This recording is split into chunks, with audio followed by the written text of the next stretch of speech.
We are to re-express h in the form of r sine theta plus alpha.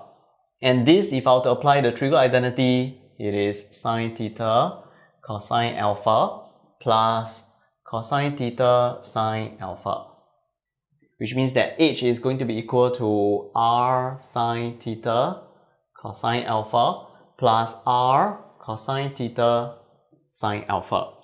And if I were to compare this to the original expression, cosine theta, sine theta, and a sine theta, which means that 5 can actually be matched to r sine theta.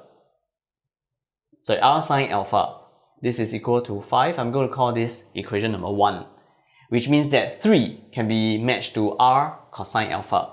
So r cosine alpha is equal to 3. This is my second equation. And I'm going to try to solve for alpha by taking equation number 1 divided by equation number 2. So r sine alpha is divided by r cosine alpha, and this is 5 over 3.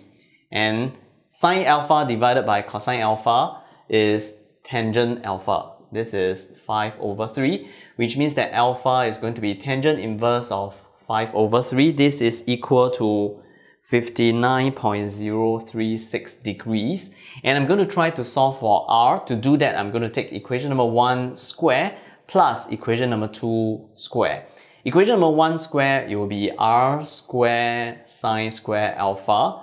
And on the left hand side of equation number 2, if I were to square it, it is r square cosine square alpha. And this is going to be equal to 5 square plus 3 square.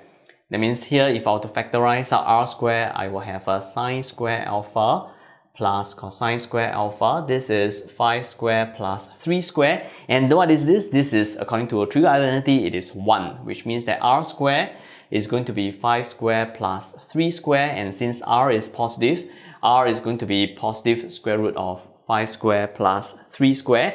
This is equal to square root of 34. Which means that h over here can be re-expressed as square root of 34, because that is r, sine of theta plus alpha, which we have solved it to be 59.0 degrees to 3 significant figures.